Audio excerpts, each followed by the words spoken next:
I have as panelist Tony Kurian, who is a student from IIT, Jhansi Rani from Tamil Nadu, Shruti Lata from Gujarat, Nipun Malhotra from Gurgaon, Seema Lal from Kerala, Kiran Naik from Karnataka, Seema Bakar from Delhi, Deepak Nathan from Tamil Nadu, and Poonam Natarajan, who is a former chairperson of National Trust. I'm not going too many details of the introduction because we are very short. We're running short on time. First of all, congratulations and to the organizers of this session, this Janta Parliament. On behalf of the entire panel of speakers who represent disability, I would like to thank the organizers for calling this session and allowing time to discuss on the impact of COVID on the disabled population. I am here at the outset moving a resolution listing some of the issues that rose during the COVID period before the disabled community and placing some of the demands. I'm not reading out the entire resolution. The resolution will come at the end. In 2016, as all of you know, the Parliament passed the Rights of Persons with Disabilities Act. Its schedule recognizes 21 conditions as disabling. But we have to remember the disabled are not a homogeneous group. Their issues are diverse, and so are the solutions. Even among disabled, the issue of gender, caste, and various other intersectionalities exist. I'm glad that in some of the sessions, the issue of disability was also raised in many sessions. I've seen this in earlier sessions that we had the last few days. Let me now come to the issue proper. The abrupt lockdown led to thousands of disabled people throughout the country losing their livelihood. A 30-year-old blind boy who hawks in Mumbai, local trades, is out of work since the end of March. He called me the other day, narrating his plight and saying that he has no means of livelihood, he's unable to run his family, etc., etc. But he's not alone. There are thousands like him who do small errands to earn their living, who have been actually thrown out of employment, lost their livelihood during this period due to the abrupt lockdown as we talked. Though the unlocking process has started now, there is no sign of getting jobs back. Even otherwise, as per the 2011 census, around 65% of the disabled population is unemployed. The Niti Aayog also has around the same figure. And among as far as disabled people engaged in the organized sector are concerned, it is a mere 1%. Now, because of privatization, outsourcing, etc., the existing avenues of employment for disabled people have also shrunk in the government sector. Even now, the railways have been privatized. The largest public sector undertaking, which employs a large number of disabled people, now that is going to be privatized. The spree of privatization that is taking place in the country actually nullifies the 4% reservation that is guaranteed by this act. The 4% reservation guaranteed by the act actually makes no sense when people with disabilities cannot be employed. Most of the people who are employed, disabled people are employed in the informal sector, like in hawking on trains, bus stops, and doing odd jobs. Now, and many are also, as all of you might have seen, many of them are also into begging, unfortunately into begging. Now with mandirs and masjids and all temples and girjagars closed, this section that was actually relying on begging is also facing untold hardships. But as against the situation, what has been the response of the central government? While huge concessions have been rolled out to the corporations, the Divyangs, a term that is used by the government, has been left at the mercy of Ram actually. The finance minister announced an ex gratia of rupees 1,000.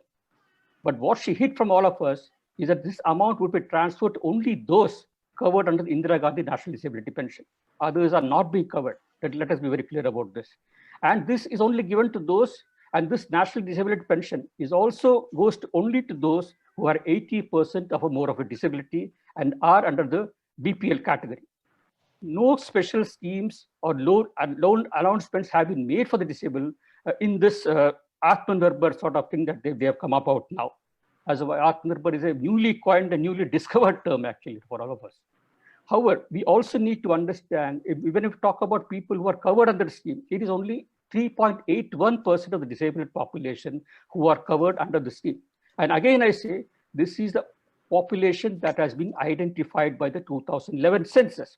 What is the total number of beneficiaries? who have got this 1,000, who are supposed to get this 1,000, it is just 10 lakh, 20,000 and 065. Not one person more than this 10 lakh that is covered. So it's a cruel joke that the government has played on us. I'm stressing on the point of identified population, because the 2011 census was itself was based on 7 disabling conditions that were recognized at that time. Now, as per the 2016 Act, Rights of Persons with Disabilities Act, 21 disabling conditions are recognized. So we have a huge population, disabled population, that has to be identified, counted in the census, and collected.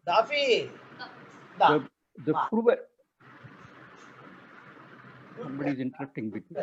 Anyhow, it is a cruel joke that the WHO actually says, the 2000 WHO report on disability says that 50% of the world's population lives with some form of disability, of whom 2 to 4% experience significant difficulties in functioning. So you have a huge population that is unidentified and denied of coverage under various schemes and entitlements. But Census 2011 actually puts the disabled population at a mere 2.1%. This is actually gross discrimination, underestimation, sorry. Certification is a major issue as far as disabled people are concerned. Even the annual reports that the Government of India, the Ministry of Social Justice and Empowerment publishes, says that certification is actually 51% of the identified population. So there is even those who have been identified have also not been certified. So that's a huge thing that we need to understand. Also, when governments make announcements with various schemes, etc., there is an additional, what is actually tends to be forgotten is that disability entails additional costs like wheelchairs, crutches, hearing aids, assisted devices, etc.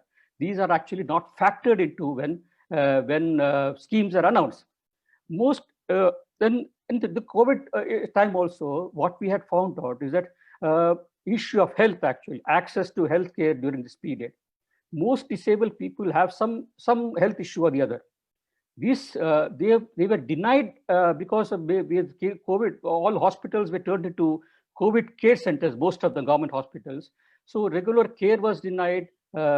People with thalassemia and various blood disorders who need regular transfusion of blood, they could not get blood supplies actually at that time. Even the Red Cross India had come up with a report that there was a shortfall of 50% during this period.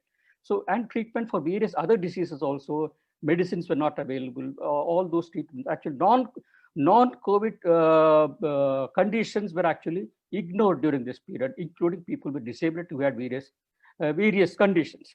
Now, there is another warning that various people are making, various experts are making, and that is another health crisis that is actually waiting to happen before us. And that is the issue of mental health.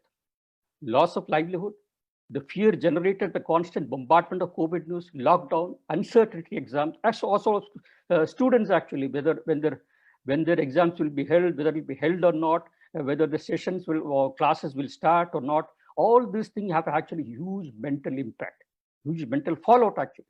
But is the country prepared to tackle this mental health crisis? No, unfortunately no. The NIMHANS Bengaluru had come up with a study in 2018. It said the treatment gap is 83%. 83% is the treatment gap. Let us be conscious about it. The same survey also said that the availability of mental health professionals is as low as 0.5 per lakh population in Madhya Pradesh and 1.2 in Kerala. So there is a huge treatment gap that is there before us. We also see that the mental health care that mandates investments to tangible effort, mandates investment. Government has actually not made any effort to invest in mental health as with general health as well.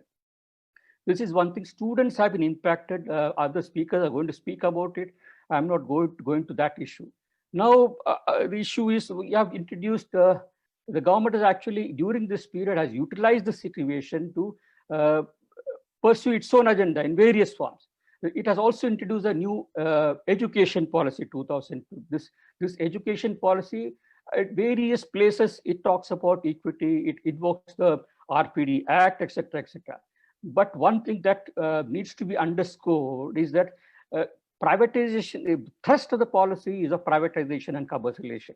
When that happens, the disabled are going to be left out. They are going to be excluded. Let us be very, very clear about that.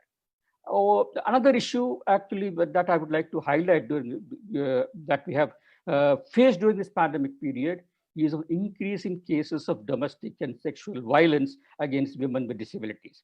This frustrated men are actually venting their anger on women. There are many helplines that have been actually established during that period, but they have not been accessible to women with disabilities. And also, let me say, if there is a helpline and a deaf disabled lady or gentleman phones over, who is is it accessible for deaf people? It is not. So this apart, we have one issue that we have been raising since long is that the National Crime Records Bureau does not maintain separate statistics as far as violence against disabled women are concerned. This is one of the issues that we have been raising, and we'd like to raise here too. As far as the Department of Disability Affairs, it's called the Department of Empowerment of Persons with Disabilities, has actually utterly failed in discharging its duty during this period. It came out with some comprehensive disability inclusive guidelines, etc., and framed, but these guidelines were more in violation, actually in implementation was more violated than actually being implemented. And it was not mandatory also in many of these guidelines provisions. One issue that we have been saying and that we have been stressing about actually, and the government also says information is key to fighting the pandemic. Information is key, we agree. But are this information being provided in accessible formats? Accessible, whether it's been provided in Braille, whether it's been provided in sign language, whether it's been provided in audio formats. Even the department also doesn't provide this, let alone others. What do we expect from the others?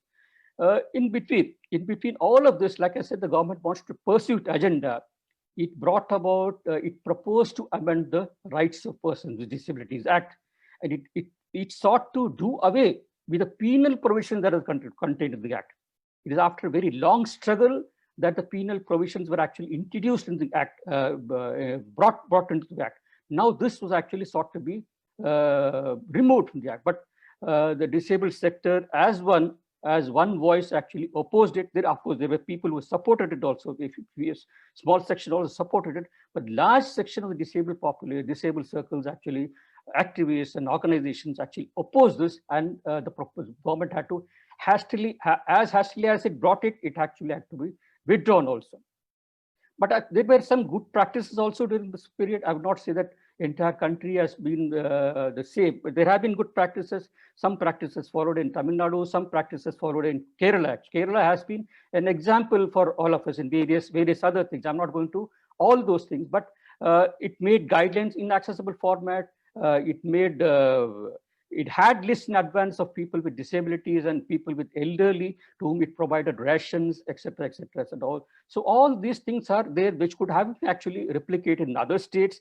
Center could have provided guide, but this has not been happened. In the light of this, we have a certain set of demands that I'm placing here. I'm not going to those demands, but let it come at the end. But what we are saying, what we're generally emphasizing is all crisis actually provides opportunities. And this is what the ILO also says, that all crisis brings opportunity, and the opportunity of the movement is to make inclusion of all previously marginalized groups, including persons with disability, a central element of all responses. By building on our experience with disability inclusion and deepening partnership, we can support a sustainable and inclusive response to COVID-19. With these words, I end. Thank you very much for providing this opportunity to place the views on behalf of the disability sector. Now, I would like to Nancy to please play the videos, please. All other speakers, actually, we had ensured that they sent the videos earlier. So all videos have been lined up, and now Nancy, please play the videos. One announcement, I request all the speakers to switch off their videos except for the sign language interpreters. Thank you.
Respected chairperson, thank you for giving me this opportunity to speak.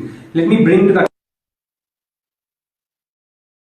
attention of this esteemed house the problems faced by students, and specifically students with disability, on account of this pandemic and pandemic-induced lockdown. Now, the lockdown abruptly started in the middle of an ongoing semester. Unfortunately, 5 months after this lockdown, we have very little clarity on how the semester will end and how the academic year will proceed. The government, as we are hearing now, is keen on conducting exams for final year students. Students are having a lot of stress, and depression has become the dominant sentiments among students. This government, instead of conducting an exam on their own conduct, is keen on conducting exams on students. This has caused a lot of problems for students, and we have no clarity on when the new academic year will start, and how we are going to take ahead the process of admissions, and we are lacking clarity on this.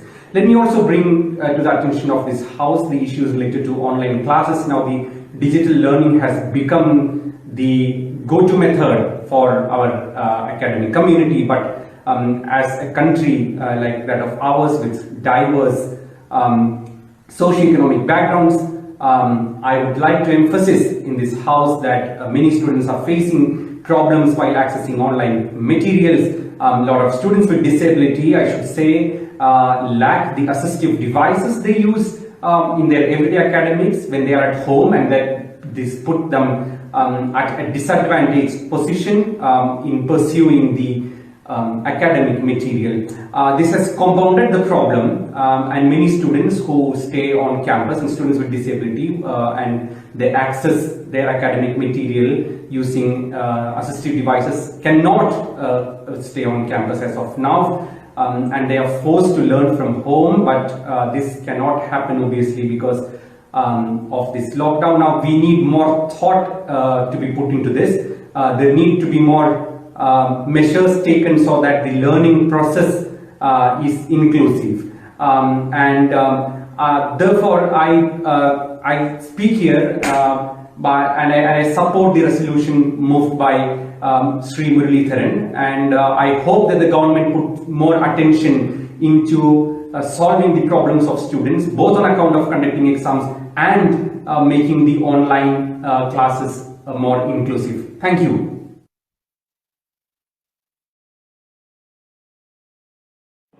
அன்பிற்குரிய நண்பர்கள் அனைவருக்கும் வணக்கம்.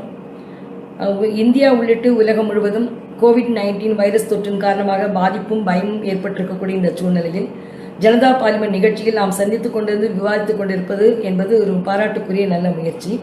நான் 2 விஷயங்களை முன்வைக்க விரும்புகிறேன். இந்திய அரசிடம் மாற்றுத்திறனாளி பெண்கள், குழந்தைகள் எத்தனை வகையானவர்கள், எவ்வளவு பேர் என்கிற எந்த விதமான தகவல் சேகரிப்பும் இல்லாத சூழ்நிலையில் மத்திய மாநில அரசுகளுடைய பட்ஜெட் ஒதுக்கீடுகளில் மாற்றுத்திறனாளிகளுக்கான விசேஷமான அறிவிப்புகள் இல்லை என்கிற நிலைதான் இன்று வரைக்கும் தொடர்கிறது. குறிப்பா மாற்றுத்திறனாளிகளுக்கான சட்டம் என்ன சொல்லுதுன்னு சொன்னா, 2016ஆம் ஆண்டு புதிய சட்டத்தில் நிறைய ஷரத்துக்கள் இருந்தாலும் பெண்களுக்காக விசேஷமான சில பிரிவுகளும் கூட இருக்கு. ஆனால் இந்த கோவிட் காலத்தில் மாற்றுத்திறனாளி பெண்கள் குழந்தைகளை பாதுகாப்பதற்கோ பராமரிப்பதற்கோ அவர்களுக்கான விசேஷமான எந்த விதமான தகவல்களும் இல்லை என்பதைத்தான் நம்ம இன்னைக்கு சுட்டிக்காட்ட விரும்புகிறேன். இன்னைக்கு மாற்றுத்திறனாளி பெண்கள் குழந்தைகள் ஏகப்பட்ட விவரங்கள் இன்னைக்கு என்ன வருதுன்னா அவர்கள் பாலியல் துன்புறுத்தலுக்கு ஆளாகிட்டு இருக்காங்கிற தகவல்கள் நிறைய வருது. ஆனால் அந்த தகவல்கள் வழக்குகளாக மாறுதான்னு சொன்னால் அது இல்லை. ஏன்னா அப்படி பாதிப்புக்குள்ளாகக்கூடிய பெண்களுடைய எண்ணிக்கை குழந்தைகளுடைய எண்ணிக்கை என்பது வெளியில் சொன்னால் கேட்பாற்ற முறையில் தான் இன்னைக்கு போயிடுதுங்கிற காரணத்தினால வெளியிலே வரமாட்டேங்குது. காவல் நிலையத்துக்கு போக முடியாது அல்லது சமூகம் ஏற்றுக்கொள்ளாது, அந்த நீதிக்கான நெடும்பயணத்தை அவர்களால் தொடர முடியாது, குற்றவாளி தரப்பிலிருந்து வரக்கூடிய அச்சுறுத்தலை எதிர்கொள்ள முடியாது என்கிற சூழ்நிலை தான் மாற்றுத்திறனாளி பெண்களோ குழந்தைகளோ சீக்கிரமாக இலக்காகி விடுகிறார்கள். ஆகவே மது பழக்கத்திற்கு ஆளாகக்கூடிய காம வெறியர்கள் அப்படிப்பட்ட பெண்களை இலக்காக்கி இன்றைக்கு பல்வேறு துன்புறுத்தலுக்கு உள்ளாகக்கூடிய இந்த நிலையை தடுப்பதற்கு ஒரு விசேஷமான கவனம் இன்றைக்கு தேவை என்பதை நான் வலியுறுத்த விரும்புகிறேன். இரண்டாவது, பெண் குழந்தைகளுடைய கல்வி. மாற்றுத்திறனாளி பெண் குழந்தைகளின் கல்வி என்பது ஏற்கனவே அவர்களுக்கு ஒரு மிகப்பெரிய கேள்விக்குறி. இன்றைக்கு ஆன்லைன் கல்வி என்பது சாதாரண மாணவர்களுக்கே பிரச்சனையாக இருக்கிற போது இந்த மாற்றுத்திறனாளி குழந்தைகளுக்கு பெண் குழந்தைகளுக்கு அந்த குழந்தைகளை ஒரு இடத்தில் உட்கார வைப்பது, அவர்களுக்கு ஆன்லைன் கல்வியை கற்றுக் கொடுப்பது என்பதெல்லாம் சாதாரண விஷயமே இல்லை. அவர்களுக்கு நெட் வசதி வேணும், அவங்களுக்கு போன் வசதி வேணும், இதை சொல்லிக் கொடுப்பதற்கு பெற்றோர்கள் நேரத்தை செலவிட வேண்டும் என்கிற சூழ்நிலையில் வாய்ப்பில்லாத போது ஆகவே கல்வி என்பது புறக்கணிக்கக்கூடிய விஷயமாக மாறுகிறது. அதுவும் உயர்கல்விக்கு போக வேண்டும் என்று நினைக்கிற பெண் மாற்றுத்திறனாளி குழந்தைகள் அந்த ஆன்லைனுக்கு எப்போ விண்ணப்பிக்கணும், அதுக்கான கால வரையறை என்ன, எந்த விதமான விவரமும் கைட்லைனும் அவங்களுக்கு கிடையாது. யார் அவங்களுக்கு பயிற்றுவிப்பது ஊக்குவிப்பது என்பது கேள்விக்குறியா இன்னைக்கு மாறி இருக்குது. மாற்றுத்திறனாளி துறையோ பள்ளிக்கல்வித்துறையோ அல்லது உயர்கல்வித்துறையோ யாருமே இதை பற்றி கவலைப்பட்டதாகவே தெரியவில்லை. ஆகவே மாற்றுத்திறனாளி குழந்தைகளுக்கு கல்வி கொடுப்பதும் சரி அல்லது உயர்கல்விக்கு போக வேண்டும் நினைக்கிற பெண் குழந்தைகளுக்கும் சரி, இன்றைக்கு இருக்கக்கூடிய இந்த கோவிட் காலத்தில் கல்வியில் இருந்து அவர்கள் ஒதுக்கி வைக்கப்படக்கூடிய அபாயம் என்பது ஏற்பட்டிருக்கு. உடனடியாக இந்த துறைகள் கவனிக்க வேண்டும் என்பதை நான் வலியுறுத்த விரும்புகிறேன்.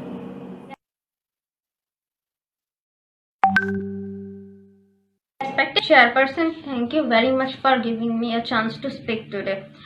During this coronavirus pandemic, people with disabilities are facing many problems, and information is very critical in fighting this pandemic. But people having many disabling conditions are not able to fully access it, and the information which is being provided by the government resources like the TV channel, radio broadcasting and print media etc. are not fully accessible to us. Our specific requirements are not being met, and without this vital information, not only are the disabled at risk, but also they can put the others' life at risk also. We people with deaf blindness rely on tactile inputs for our communication needs, but owing to the social distancing norms, we are not able to source out the information properly, and maintaining the physical distancing is almost impossible for us. Young children with deaf blindness and having additional disabilities related to cognition, unless they comprehend, we cannot make them wear masks and take other precautions. So this puts them more at risk, and along with ourselves we have to protect others also. This is true for those having intellectual problems. There has been one incident in Kolkata where a father killed his son who had intellectual problem, and the son was not listening to his father and not wearing mask while going out. It has been more than 5 months now, and the situation is not getting any better. For those who have to resume work, government has issued guidelines to maintain contactless work so that they can avoid the risk of getting the disease. But what about us, the deafblind? We need more support. We need to touch others and to get the informations. People with disabilities, especially those who rely on tactile inputs, are feeling totally left behind. Many people with deafblindness have lost their employment, and they are not able to start all over again. We have lost the little independence we had, and we have become totally dependent. And how do the deafblind people maintain social distancing and at the same time remain fully informed? This is the biggest challenge. There have been reports of blind people falling down and no one coming forward to help them. This is tragic. I urge the people in this house to consider our issues and difficulties and address it in a holistic manner. With these words, I strongly support the resolution moved by Mr. Muralidharan. Thank you once again.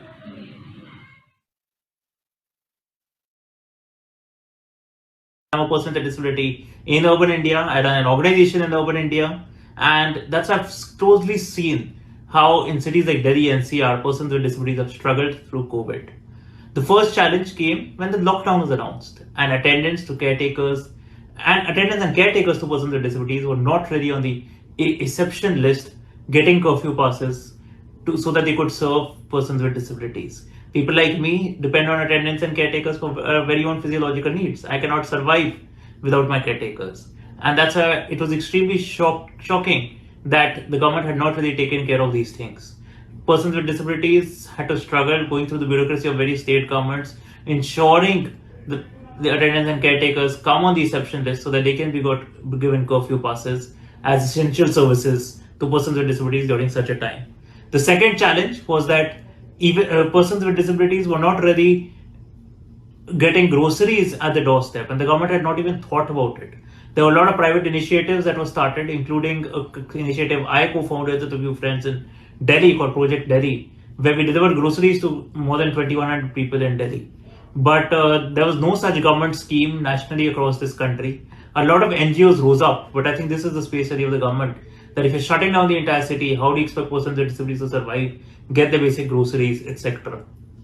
A lot of persons with disabilities also need regular access to physiotherapy, or people with thalassemia and hemophilia need blood. Other persons with disabilities need access to their various other kind of medical therapists.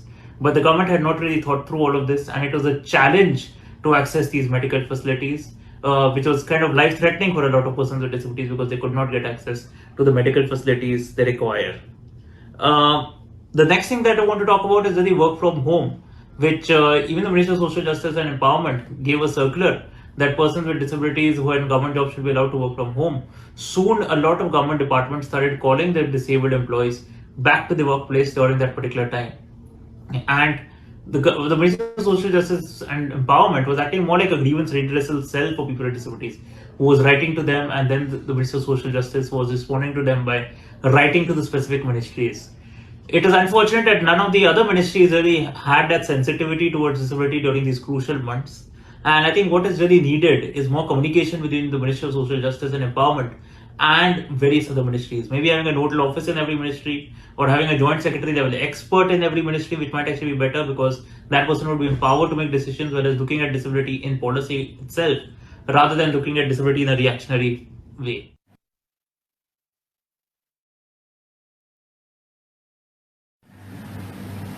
The challenges of children with disabilities such as intellectual disability, cerebral palsy, autism, specific learning disabilities have escalated post-COVID-19 and the lockdown.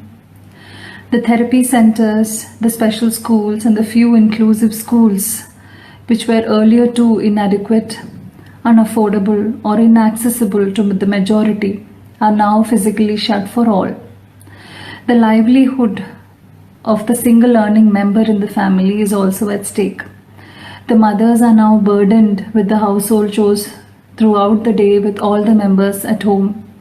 The children, unable to comprehend the lockdown and inability to move outside, the lack of peer interaction has caused them a deterioration in their emotional health, which leads to aggression, meltdowns, and the likes, which the parents are having to deal with. With such being the emotional health of a family of a child with disability, it looks like we are headed towards a mental health crisis too. With sensory issues, communication disabilities, drooling, it has become a Herculean task for parents to teach the children to use the masks and even wash hands regularly. With children with autism, the online classes, whether group or one-on-one, were reasonably ineffective, as the mothers had to be along with them for them to comprehend what the professionals were trying to teach them through a tiny device now. Most of them rejected it because of anxiety issues. For children with cerebral palsy, where movement and posture is most important, and to prevent muscular atrophy and prevent contractures, it was now upon the parents to make sure that the range of motion happens every day and such exercises are done meaningfully daily, and they have to find energy for the same. So there was an additional burden on the mother to now train herself and then train the children.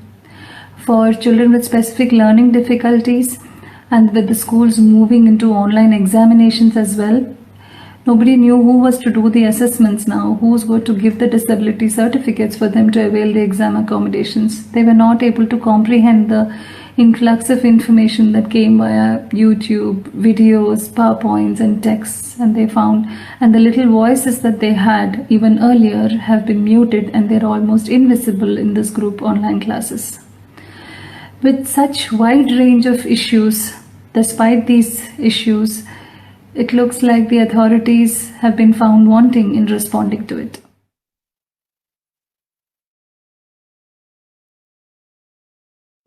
Respected to chairperson, thank you giving opportunity to speak.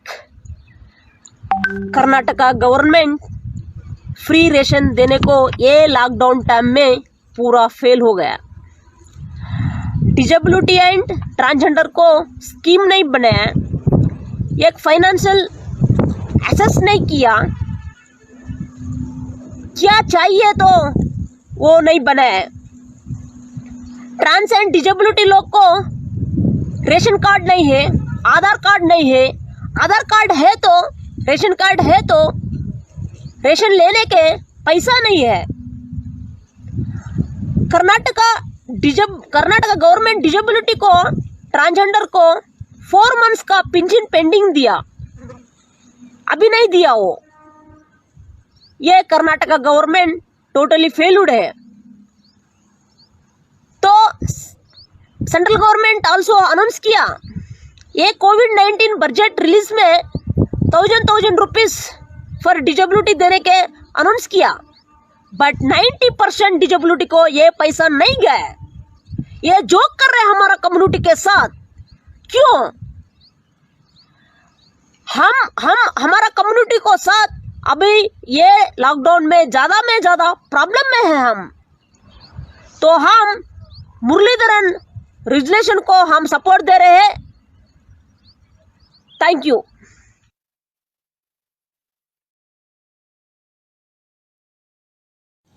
A group of disability rights organizations had visited the northeast part of Delhi, where communal violence took place in end February 2020. During our limited engagement in one of the relief camps at Eidgah in Mustafabad, we found over 30 persons with pre-existing disabilities. We learnt that they had found it harder to escape and manage. Many had lost their aids and disability-related documents, and in some cases their tricycles and wheelchairs were burnt by rampaging mobs. The other category was the people who acquired a disability due to the violence. One of the most chilling clips of the Delhi violence was of a young man having been beaten mercilessly, resulting in his loss of sight. He was not alone. There were 4 young boys, all in their teens, whose lives shattered with bullets piercing through their spines, rendering them paraplegic. In another case, a father lost his eyesight to acid in an attempt to save his daughter from a frenzied mob. And there are countless others who suffered permanent disabilities due to the violence, some in a bid to escape from it, even jumping from several floors above. There is also the issue of mental health. There were people who already had a pre-existing mental condition.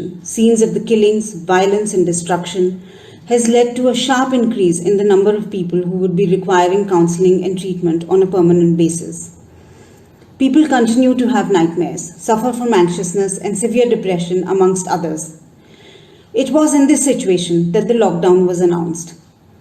Ongoing treatment in hospitals were disrupted, planned interventions were put on hold, regular follow-ups have been difficult, with OPDs being closed, transport being limited, and most medical services catering to only COVID-19 and emergencies. Rehabilitative physiotherapy also got put on hold for many. Disability relief and support services took a backseat.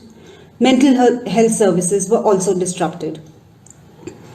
Getting access to ration, aids and assistance being provided, repairing and replacing aids and appliances continue to be big challenges even now. Added to this was the lack of ensuring accessibility in provisions and communications. Thank you.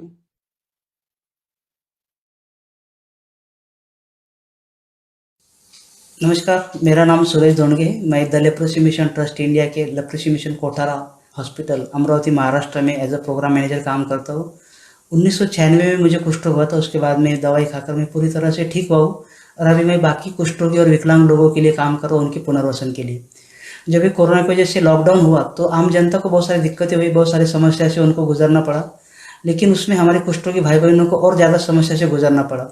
जैसा कि जो हमारे कुष्ठ रोगी patient जो थे, वो जो जिनको ट्रीटमेंट चल रहा था, जो स्टेरॉइड पे थे, उनको यहाँ पे हॉस्पिटल तक नहीं आ पाए या पीएचसी तक नहीं पहुँच पाए। ऐसे लोगों को कॉम्प्लिकेशंस बढ़ गए, क्योंकि स्टेरॉइड का ऐसा होता है कि अगर एक दिन भी उसमें अगर गैप आ जाए तो कॉम्प्लिकेशंस बढ़ते हैं। दूसरा ये है कि जो कुष्ठ रोगी लोगों को अल्सर है, जख्म है, वो लोग हॉस्पिटल तक नहीं पहुंच पाए, बस बंद थे, ट्रांसपोर्टेशन पूरा बंद था और वो हॉस्पिटल तक नहीं पहुंच पाए या डॉक्टर उन तक नहीं पहुंच पाए और इसकी वजह से उनकी जो अल्सर है उनको दवा नहीं मिल पाई और उनके अल्सर बढ़ गए।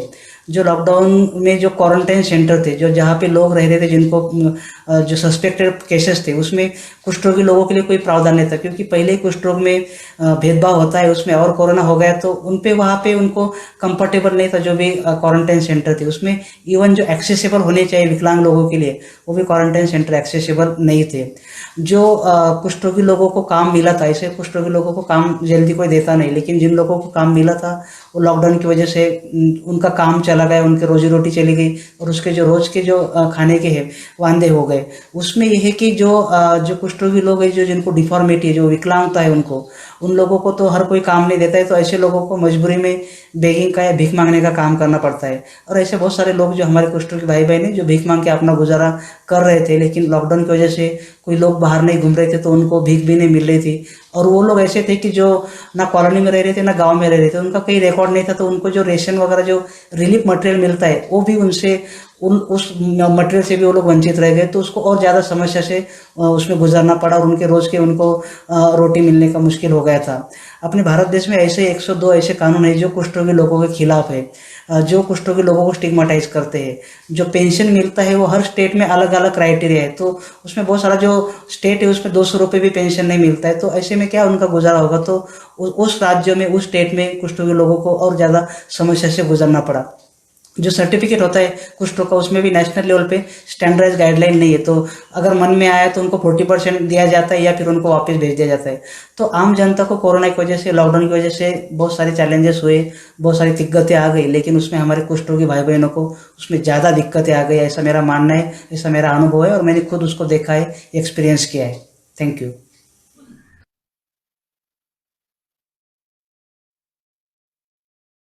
I mean, looking back into the issues of the disabled people, the UN Secretary General very categorically stated and urged the global governments to look into the issues of the livelihood of 100 million disabled people, which does not exclude the disabled numbers of this country. It also included the disabled people of India. I mean, the issues of disabled people was very clearly fixed by a National Sample Survey Organization's report in 2018, which stated that 77% of disabled people lean back and depend upon their families, their own patriarchal, matriarchal families for their livelihood, and remaining 23% only earn a little bit of money by doing some petty jobs, including petty agricultural jobs. Now, looking at 77% and this 23%, both together become the compartment of the disabled sector, the universe of the disabled sector to be addressed. Now, did the government of India post-lockdown COVID-19 has some way worked out on the disabled people's livelihood? We gave only 1,000 rupees. Now, did we reach to the disabled people and disabled sector as whole? No. Because only 28% of the disabled people have got the certification. Remaining 72% of disabled people since 1995 have not got the certification. Certification is a prerequisite to prove himself or herself as disabled and take the money of the government of India. Given this as situation, you should look at, or we must understand, the livelihood difficulties of the disabled people. Now, enough has been spoken, enough has been written, spoken by the media. What exactly is the way forward? We all speak about the problem. The way forward is we have National Handicap Finance Development Corporation. The 20,000 crore package for disabled people must also reach to the National Handicap Finance Development Corporation. We must strengthen the corporate, the local level panchayats. We should strengthen the cooperatives. The local level panchayats must be enabled to issue temporary disability cards or certification which can be ratified later, but it is prerequisite for us to reach to the 72% of the remaining disabled people. We will have to waive the loans which have been bought by the disabled people for the last 2 or 3 years, because that will enable the disabled people to start a fresh entrepreneurial initiative. Now, it is not that easy for the disabled people to get money, because most of the state channelizing agency of the National Handicap Finance Development Corporations come under the banking sector, Banking Act, that prevents or restricts the disabled people in accessing the loans for the disabled people. I think disabled people do deserve greater attention. We need a guarantee fund for the disabled people, and if these things could be ensured, I think disabled people livelihood can be protected and promoted, and COVID-19 will not deter the livelihoods of the disabled people. Nancy, can we go on to the next video, please? The concluding remarks by Ms. Poonam Natarajan, former chairperson of National Trust.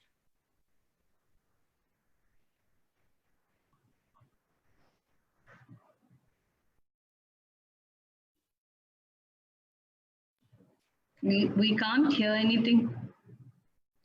There's another video to be played, Nancy. Only you have to speak louder. We can't hear anything. Okay. I request everybody to switch off their videos except for the interpreters, sign language interpreters. At least if many people have seen it on their pages or went to the site or whatever. It's really good. Is it? Yeah. About 1 lakh. Oh no. In India, Good morning. I would like to start by saying that disability is a cross-cutting issue, and all the communities and vulnerable groups that we've been talking about here, people with disabilities belong to them, and therefore they face the same challenges as other people in these groups. But besides that, they also have certain specific challenges, and in this session they have talked about those specific challenges and a real wide range of them, and we really need to think about them and prioritize and see how we can support and find solutions.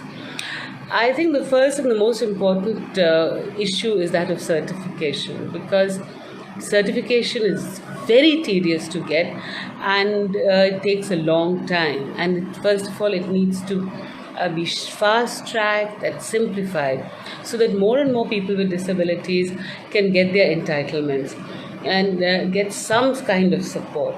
Of course, the entitlements themselves are highly inadequate. They have said 1,000 rupees per person, but for the entire lockdown period, and that is not going to really help because disability costs are there. People with disabilities have to spend much more on transport, on assistive devices, on caregivers, and now they're mostly dependent on their families, and families are now have lost their incomes, lost their livelihoods, and they're not going to be able to support the disability costs of this member in their family. Therefore, I think it's important that we advocate for much higher support, and that more and more people can get this support, because at the moment even all the people who've got certification haven't got their 1,000 rupees, and more people need it. So I think that's very, very important. The other thing is the medical facilities. It's been very difficult. People who need regular need to go to the hospital, like people with hemophilia and thalassemia need blood, or certain people need certain drugs which are not easily available, and these solutions have to be found so that these people do not get more disabled and also can lead a regular life, and this should be made, they have access to what their medical needs are. The issue of caregivers, actually, that got solved with the MSG, that did support with the GEO, but not fully solved. A lot of people could not get their caregivers, but that's another issue, because that's the issue also with social distancing. There's a lot of worry among people with developmental disabilities like autism, cerebral palsy, deaf blindness, with multiple disabilities, intellectual disabilities, because they're not able to practice social distancing. They need a lot of support for their activities of daily living. And how do they solve those problems? And I think we have to look for those solutions, just like of wearing a mask, which is very difficult for children with autism, and what do we do about it? There have been some innovative solutions which parents have come up with, but it is generally a difficult situation which families are facing, especially with the children are locked down all the time. There are no schools, there are no therapy centers, and they have to take care of all the needs. I think online education is another important area, especially it's been flagged about the examination and how they're worried and depressed, and we need to see how we can make it much more inclusive and make sure that people with disabilities can also find solutions to many of the issues that they face. Thank you so much. I think we can, Nancy, can we proceed to the voting, please? If you can bring the resolution on the screen. And so it has been a very good session. Various range of issues have actually been covered during the session. I'm not going to details because of lack of time. Now I request Nancy to please bring the questions onto the screen, please. So do you want to go to the questions directly, or can I show the resolutions first? You can show the resolution also, please. Okay. Just a second.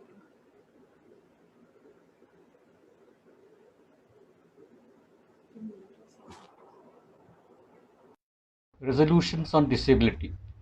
Provide a minimum support of Rs 5,000 per month to all disabled during the pandemic period. Allocate 5% budgetary support across ministries for implementation of the Rights of Persons with Disabilities Act. All disabled who register be provided work under the MNREGA as also in the proposed Urban Employment Guarantee Act. Provide devices with accessibility features to students with disabilities. Make health system accessible, more allocations for mental health. Implement Section 24 of the RPD Act to provide support during disasters, unemployment allowance and caregiver allowance. National Crime Record Bureaus to maintain disaggregated data on violence against disabled women. Amend Article 15(1) and 16(2) of the Indian Constitution to prohibit discrimination on grounds of disability. Amend Section 3(3) of the Rights of Persons with Disabilities Act to delegitimize discrimination. I hope this has been read. Now can we go to the voting, Nancy? Because I think...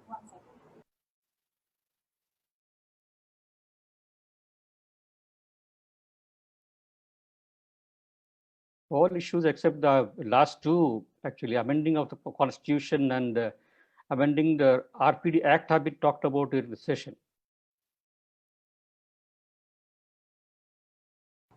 Questions are on your screen now.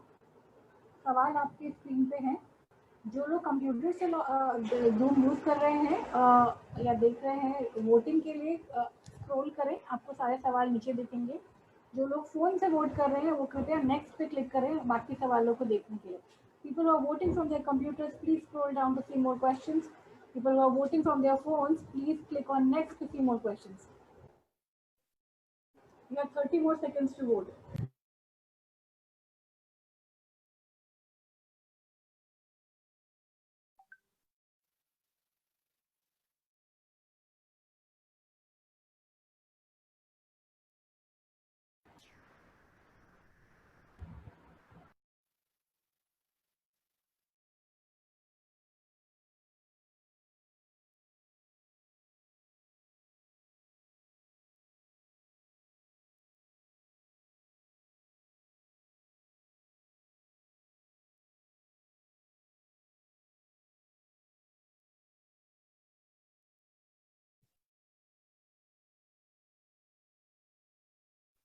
Nancy, the polling is over.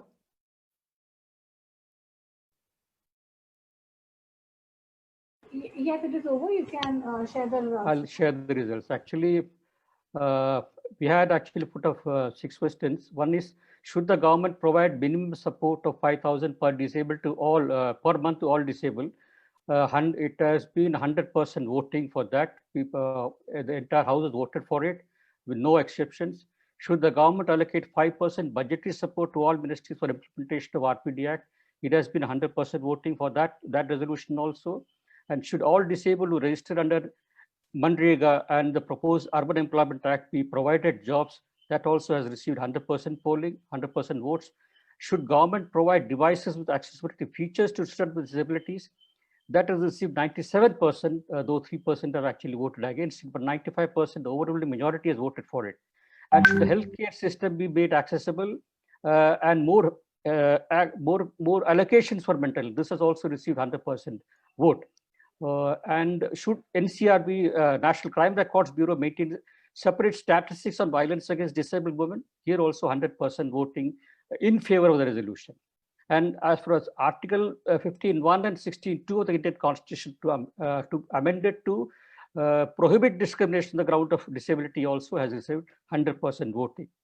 And for this amending Section 3.3 of the RPD Act, actually 3% of people have actually voted against the resolution, whereas 97% have voted in favor of the resolutions. So with this, I'm closing this voting, and I'm coming to the conclusion of this session also. But I will end with a quote from a famous poet, Altaf Hussain Panipati, who said, "Tum agar chahte ho mulk ki khair, tum agar chahte ho mulk ki khair, na kisi hamwatan ko samajhna ghair." Thank you. We'll now proceed.